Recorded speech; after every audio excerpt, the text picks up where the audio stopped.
बिस्मिल्लाहिर्रहमानिर्रहीम। अज़ीज़ दोस्तों, अस्सलामु अलैकुम। I am Ali Hamza. Welcome करता हूँ आपको हमज़ा मेहराना चैनल पर। फ्रेंड्स, आज हमारी ग्राफिक डिज़ाइनिंग कंप्लीट कोर्स की क्लास नंबर 3 है, जिसमें मैं आपको डिज़ाइन के बेसिक कॉन्सेप्ट्स के बारे में बताऊँगा। फ्रेंड्स, ये बेसिक कॉन्सेप्ट्स या बेसिक एलिमेंट्स डिज़ाइन के ये डिफ़ाइन करते हैं कि आप कितना एक्सेल करेंगे ग्राफिक डिज़ाइनिंग की फील्ड में। इसके अलावा यही वो कॉन्सेप्ट्स हैं जो आपके डिज़ाइन में अट्रैक्टिव और फंक्शनैलिटी को वाज़िया करते हैं। तो आप लोगों ने इनको अपने पास नोट डाउन कर लेना है और वीडियो को लाजमी आखिर तक देखना है ताकि आपको इससे फ़ायदा हो सके। तो चलते हैं आज की वीडियो की तरफ। चलिए फ्रेंड्स, स्टार्ट करते हैं। फ्रेंड्स, ग्राफिक डिज़ाइन के दो बहुत ही इंपॉर्टेंट बेसिक कॉन्सेप्ट्स हैं, elements of design and principles of design. जो इन दोनों कॉन्सेप्ट्स को अच्छे तरीके से समझ लेगा वो ग्राफिक डिज़ाइनिंग से बहुत ज़्यादा पैसे कमा सकता है। शुरू में यही लगता है कि इन दोनों कॉन्सेप्ट्स को समझना फजूल है, लेकिन ये बहुत ही गलत थिंकिंग है, क्योंकि यही वो दो बेसिक कॉन्सेप्ट्स हैं जो डिफाइन करते हैं कि आपका लोगो, आपका बैनर और आपका फ्लायर कितना ज़्यादा खूबसूरत होगा। बेसिक कॉन्सेप्ट्स बताने से पहले मैं आपको कुछ चीज़ दिखाना चाहता हूँ। फ्रेंड्स, ये देखें, एक ही दिन पहले मैंने एक लोगो डिलीवर किया है और मुझे $8 मिले हैं। यानी कि मैं आपको ये इसलिए दिखा रहा हूँ ताकि आपको मोटिवेशन मिले, और ये इसी वक्त मुमकिन है जब मैंने बेसिक कॉन्सेप्ट्स जो थे इनको अपने सामने रखा है और बेसिक कॉन्सेप्ट से मदद ली है। तो इसको दिखाने का मकसद सिर्फ और सिर्फ यही है कि आप बेसिक कॉन्सेप्ट्स को गौर से सुनें और इनको अपने पास नोट डाउन कर लें, ताकि आप भी मेरी तरह पैसे कमा सकें और आप मुझसे भी ज़्यादा पैसे कमा सकते हैं अगर आप इन दोनों कॉन्सेप्ट्स को अच्छे तरीके से समझ लेंगे। आपको एग्जांपल देता हूँ कि ये एलिमेंट्स ऑफ डिज़ाइन और प्रिंसिपल्स ऑफ डिज़ाइन के रिलेटेड। लेट्स सपोज कि आपने कुछ डिश तैयार करनी है।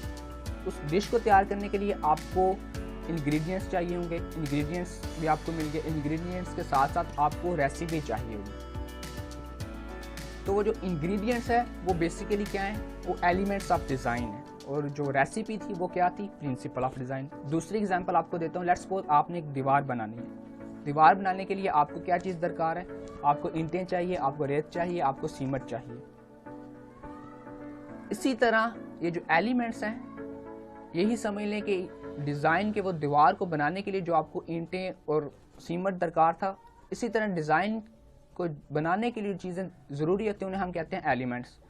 और दीवार को बनाने के लिए जो असूल चाहिए कि हमने इसको किस तरह बनाना है, जो तरीका होता है बेसिकली दीवार को बनाने का, उसे हम कहते हैं प्रिंसिपल ऑफ डिज़ाइन।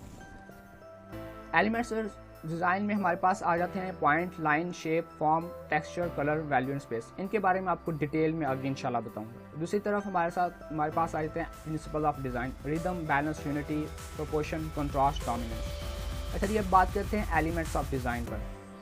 देखें, डिज़ाइन को बनाने के लिए जो बहुत ज़्यादा ज़रूरी चीज़ है वो क्या है, उसके कॉन्सेप्ट को समझा जाए, यानी कि उसका जो बेसिक फंडामेंटल कॉन्सेप्ट है उसको समझा जाए। और जो एलिमेंट्स ऑफ डिज़ाइन है ये क्या है, हमारे पास बिल्डिंग ब्लॉक्स ऑफ डिज़ाइन है। जिस तरह मैंने बताया कि डिश तैयार करने के लिए आपको इंग्रेडिएंट्स चाहिए, इस तरह डिज़ाइन को तैयार करने के लिए आपको एलिमेंट्स दरकार होंगे। जैसा मैं आपको पहले बताया, एलिमेंट्स ऑफ डिज़ाइन हमारे पास line, shape, dot, size, colour, space, value and texture वगैरह। अच्छा जी, अभी यहाँ पर देखें, एक कोट है बहुत ही मशहूर, every great design begins with an even better story. ठीक है, इसके अलावा design is intelligence made visible, यानी कि डिज़ाइन क्या चीज़ है। जिस तरह हमने पिछली वीडियो में मैंने आपको बताया था कि डिज़ाइन विजुअल कम्युनिकेशन होती है between you and your clients. ठीक है ना, जो ऐसा डिज़ाइन जो कम्युनिकेट करे दो या दो से ज़्यादा बंदों के दरमियान। अच्छा जी, अब बात करते हैं एलिमेंट्स ऑफ डिज़ाइन पर। सबसे पहला और बेसिक एलिमेंट है जो वो है लाइन। लाइन अब क्या चीज़ है, लाइन बेसिकली कहते हैं डिस्टेंस बिटवीन टू पॉइंट्स। आप किसी भी दो नुक्तों के दरमियान या दो पॉइंट्स के दरमियान जो डिस्टेंस होता है उसे हम लाइन कहते हैं, या फिर कम्बिनेशन ऑफ डॉट्स उसे लाइन कहते हैं। उसके बाद लाइन की एक स्पेसिफिक लेंथ और डायरेक्शन होती है। लेट्स सपोज मैंने यहाँ से लाइन ड्रा करना स्टार्ट की और यहाँ से जाकर मैंने ये देखें यहाँ पर मैंने छोड़ दिया, तो ये क्या मेरे पास बन गई, एक लाइन बन गई। ठीक है ना, जिसको मैंने एक पॉइंट से स्टार्ट किया, पॉइंट ए और पॉइंट बी पे जाकर छोड़ दिया। उसके बाद लाइन स्ट्रेट भी हो सकती है, कर्व्ड भी, डॉटेड भी, इरेगुलर, जिगजैग भी।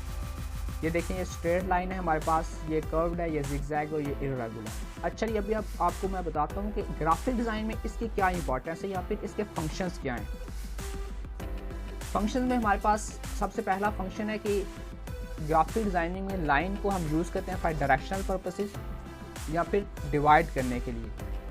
अच्छा, डायरेक्शनल पर्पसेस के लिए किस तरह, लेट्स सपोज आप अगर किसी हॉस्पिटल में जाते हैं तो आपको इस तरह का कुछ मैप नज़र आता है। ये बेसिकली ये लाइंस हैं हमारे पास, ये देखें ये लाइंस से शो किया गया कि रेस्टोरेंट इस तरफ है, वार्ड्स इस तरफ है, डे हॉस्पिटल इस तरफ से। तो यानी कि ये लाइन है ये आपको डायरेक्शनल पर्पसेस के लिए यूज़ की जाती है, यानी कि ये डायरेक्शन प्रोवाइड करती है। दूसरी तरफ मैंने आपको बताया कि फॉर डिवीजन पर्पसेस, ठीक है ना।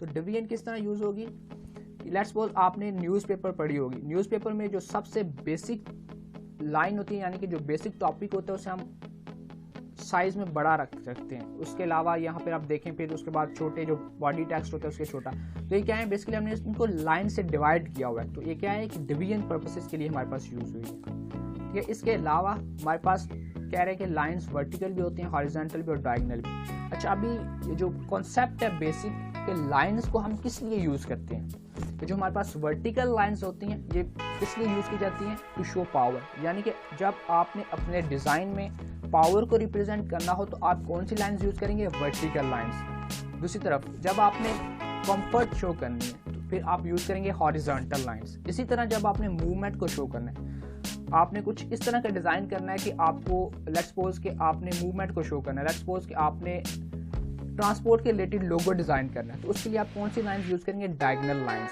अगर आप इन कॉन्सेप्ट को सामने रखेंगे तो आप काफ़ी अच्छा लोगो बना सकते हैं और काफ़ी अच्छा ब्रोशर या फिर फ्लायर डिज़ाइन कर सकते हैं। तो दूसरा हमारे पास जो एलिमेंट ऑफ डिज़ाइन है वो है शेप। शेप ग्राफिक डिज़ाइन में बहुत ज़्यादा अहमियत रखता है। बेसिकली जो लाइंस होती हैं वो कंबाइन करके हमारे पास शेप्स बनाती हैं। जिस तरह एक लाइन स्ट्रेट लाइन थी, इसी तरह अगर हम 4 स्ट्रेट लाइंस को आपस में कंबाइन करें तो ये यहाँ तो फिर स्क्वायर बना देगा, यहाँ फिर रेक्टेंगल। तो क्या है कि लाइंस मिलकर क्या चीज़ बनाती हैं, हमारे पास शेप्स। उसके बाद शेप्स कह रहे हैं कि 2D भी होती हैं, 3D भी। 2D जिसको हम 2 डायमेंशनल कहते हैं, वो जो इनको हम पेपर पे ड्रा कर सकते हैं। 3 डायमेंशनल जिस तरह हम देखते हैं आमतौर पर इंडिविजुअल की एग्जांपल ले लें, आप किसी ट्री की एग्जांपल ले लें, किसी फूल की एग्जांपल ले लें, यानी कि जो 3D जिनको हम तीनों तरफ से देख सकें, 3 डायमेंशनल। उसके बाद शेप्स को हम ग्राफिक डिज़ाइन में किस लिए यूज़ करते हैं, फॉर डायरेक्शनल पर्पसेस, अगेन जिस तरह हमने लाइन में पढ़ा। दूसरे नंबर पे सिम्बॉलिकली हम इसको रिप्रेजेंट करने के लिए यूज़ करते हैं शेप्स को। उसके बाद मटेरियल एंड कंटेंट के लिए, उसके बाद टेक्सचर एंड पैटर्न्स के लिए। अभी आपको बताता हूँ कि किस तरह। लेट्स सपोज ये देखें हमारे पास कुछ टाइप्स हैं शेप्स की। सबसे पहले टाइप है जो शेप्स की वो है ज्योमेट्रिक शेप। मैथमेटिक्स में आपने इनके बारे में काफ़ी ज़्यादा पढ़ा होगा। ये बेसिकली 2D सरफेस पे ही ड्रा की जाती हैं, यानी कि सिर्फ पेपर पे। Let's suppose circle, Oval, triangle, square, ये सारी क्या है हमारे पास ज्योमेट्रिक शेप्स हैं। अच्छा, आगे मैं बताता हूँ आपको कि इन ज्योमेट्रिक शेप्स का हमारे पास क्या फंक्शन है, हम इनको ग्राफिक डिज़ाइन में किस लिए यूज़ किया करते हैं।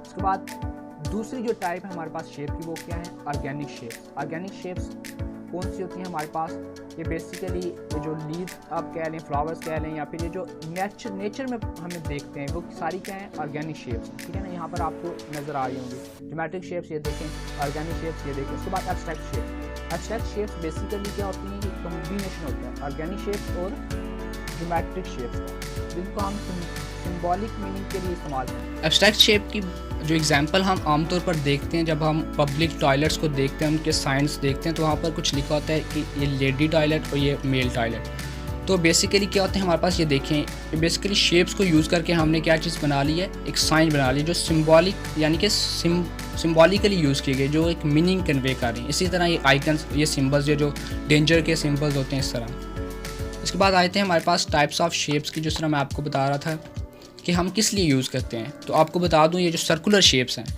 ये बेसिकली किस लिए यूज़ की जाती हैं, टू शो मूवमेंट और मोशन। ये देखें यहाँ पर व्हील, फुटबॉल और क्रिकेट बॉल, इनको हमने इस तरह डिज़ाइन किया कि क्या चीज़ शो कर रही है, मूवमेंट को शो कर रही है। तो जब भी आपने अपने डिज़ाइन में मूवमेंट को शो कराना हो या फिर मोशन को शो कराना हो तो आप क्या चीज़ यूज़ करेंगे, सर्कुलर शेप्स। इसी तरह ही ट्रायंगुलर शेप्स, ये किस लिए यूज़ की जाती हैं, टू शो डायरेक्शन। जब भी आपने अपने डिज़ाइन में डायरेक्शन को शो कराना हो, जब भी कुछ आप इस तरह का डिज़ाइन करें जिसमें डायरेक्शन को शो कराना या फिर पर्पस क्या हो उसका, आपने डायरेक्शन को शो कराना, तो उसके लिए आप कौन सी शेप्स यूज़ करेंगे, ट्रायंगुलर शेप्स। इसके साथ साथ अगर आपने लेंथ को शो करना है, रेक्टेंगुलर शेप्स फिर आप यूज़ करेंगे। लेट्स सपोज रोड, आपने देखा होगा कि सड़क बेसिकली अगर हम उसको ड्रोन व्यू से देखें तो क्या होती है, एक रेक्टेंगुलर शेप होती है। इसी तरह अगर आप अपने डिज़ाइन में स्ट्रेंथ को शो कराना है। यानी कि आप इस तरह का लोगो डिज़ाइन कर रहे हैं, लेट्स सपोज कि आपने कार्गो एक्सप्रेस यानी कि आप डिज़ाइन कर रहे हैं कि आपने ट्रांसपोर्ट जिसमें हम भारी चीज़ें लेके जाते हैं, जिस तरह वो हैवी ट्रांसपोर्ट ट्रक्स जिसे कहते हैं, जिनमें काफ़ी ज़्यादा लोडिंग की जाती है। अगर आपने उस तरह को डिज़ाइन तैयार करना है तो फिर आप किस चीज़ का इस्तेमाल करेंगे? स्केयर का। तो स्केयर क्या चीज़ शो करता है हमारे पास? वेट और स्ट्रेंथ। इसके बाद थर्ड एलिमेंट ऑफ डिज़ाइन है हमारे पास डॉट। डॉट ग्राफिक डिज़ाइन में स्मॉलेस्ट एलिमेंट है। किसी भी डिज़ाइन का जो स्टार्टिंग पॉइंट है वो क्या है हमारे पास? डॉट। आप लाइन स्टार्ट करें तो उसका जो स्टार्टिंग पॉइंट है वो क्या होगा? डॉट। आप कोई शेप स्टार्ट करें तो उसका स्टार्टिंग पॉइंट क्या है? डॉट। यानी कि कोई भी एलिमेंट या कोई भी शेप या कोई भी लाइन आप जब ड्रा करते हैं तो उसका जो पहला पॉइंट होता है उसे हम क्या कहते हैं? डॉट। तो बाद पिक्चर जो एग्जांपल देखेंगे, जो पिक्चर होती है वो उसी वक्त ही विजिबल होती है due to combination of dots. Picture में आपने देखा होगा बहुत छोटे छोटे पिक्सल्स होते हैं, वो पिक्सल जब आपस में मिलते हैं तो हम पिक्चर हमें विजिबल होती है। इस तरह डॉट के बारे में दो बहुत ही इंपॉर्टेंट कॉन्सेप्ट्स हैं, वो क्या है कि सिमेट्रिकल कंपोजिशन और एसिमेट्रिकल कंपोजिशन। आपने इसे गौर से सुनना है। अगर तो डॉट्स एक स्पेसिफिक सीक्वेंस में अरेंज हो तो उन्हें हम कहते हैं सिमेट्रिकल कंपोजिशन। यहाँ पर आप देख सकते हैं कि कितनी खूबसूरत तरीके से डॉट्स को अरेंज किया गया है और सिमेट्री पाई जा रही है। देखें कलर्स की सिमेट्री है, यहाँ पर डॉट्स की सिमेट्री, तो कितने खूबसूरत डिज़ाइन बने हैं सिर्फ और सिर्फ किसकी मदद से? डॉट्स की मदद से। दूसरा कॉन्सेप्ट क्या है कि अगर डॉट्स को हम रैंडमली अरेंज करें या रैंडमली कंबाइन करें तो उससे जो हमारे पास कंपोजिशन बनती है उसे हम कहते हैं एसिमेट्रिकल कंपोजिशन। उसके बाद फोर्थ एलिमेंट ऑफ डिज़ाइन है हमारे पास साइज़। दो ऑब्जेक्ट्स और शेप्स के दरमियान जो वेरिएशन होती है उसे हम कहते हैं साइज़। ठीक है ना। यहाँ पर आप देखें कि शेप एक ही है हमारे पास सर्कल, लेकिन क्या कि जैसे ही हमने उसका साइज़ इंक्रीज़ किया तो ये हमें एक काफ़ी खूबसूरत तरीके से नज़र आ रहा है। ठीक है ना। तो साइज़ की एक रिलेशनशिप है बिटवीन टू ऑब्जेक्ट्स। जितना ज़्यादा एलिमेंट होगा उतना ज़्यादा वो विजुअली स्टैंड आउट करेगा। उसके बाद साइज़ का जो फंक्शन है कि क्या किस लिए यूज़ किया जाता है? साइज़ बेसिकली अट्रैक्शन प्रोड्यूस करता है। लेट्स सपोज आप कहीं पे सफ़र कर रहे हैं तो आपको एक बहुत ऊंची बिल्डिंग नज़र आती है, तो उस बिल्डिंग ने आपको क्या किया? अट्रैक्ट किया। ठीक है ना। तो साइज़ क्या चीज़ करता है? अट्रैक्शन। दूसरी एग्जाम्पल, लेट्स सपोज आप गली से जा रहे हैं, आपको एक पपी मिलता है या फिर आपको गुलाब का फूल नज़र आता है, तो आपको क्या करता है? अट्रैक्ट करता है। तो इस तरह साइज़ ने आपको अट्रैक्ट किया अपनी तरफ। इसी तरह डिज़ाइन में जो साइज़ होता है ये काफ़ी अट्रैक्ट करता है आपको। दूसरे नंबर पे ऑर्गेनाइज। लेट्स सपोज एक फोटोग्राफर ने आपकी पूरी क्लास की तस्वीर खींच ली, तो वो क्या करेगा? जो छोटे कद के बंदे होंगे उन्हें सामने खड़ा करेगा और जो लंबे कद के उन्हें पीछे खड़ा कर। तो क्या किया इसने? साइज़ वाइज ऑर्गेनाइज कर दिया एलिमेंट्स को। उसके बाद फंक्शन को जस्टिफाई करता है। फंक्शन को किस तरह जस्टिफाई करता है कि लेट्स सपोज एग्जाम्पल ले लें आप मैगजीन की या न्यूज़पेपर की। जिस तरह मैंने आपको पहले बताया था कि जो मेन टॉपिक होता है या मेन लाइन होती है उसे हम बोल्ड करके लिखते हैं, उसको साइज में बड़ा रखते हैं। उसके साथ साथ जो बॉडी टेक्स्ट होता है जिसमें हम डिटेल प्रोवाइड करते हैं वो संभाल रखते हैं। यहाँ पर इसी की एग्जांपल ले लें आप। ये जो मेन टॉपिक था मेरा, जो मेन लाइन थी, उसको मैंने क्या किया? बोल्ड करके लिखा है। एलिमेंट्स ऑफ डिज़ाइन साइज यानी कि बोल्ड करके लिखा है। जो इसकी डिटेल है उसको मैंने स्मॉल साइज में रखा है। तो ये क्या है? साइज़ फंक्शन को जस्टिफाई करता है। तो फ्रेंड्स, ये 4 एलिमेंट्स ऑफ डिज़ाइन थे जो मैंने आपको आज की इस वीडियो में बताने थे। इंशाल्लाह जो बाकी एलिमेंट्स ऑफ डिज़ाइन है वो आपको मैं नेक्स्ट वीडियो में बताऊंगा। Thank you so much for watching this video.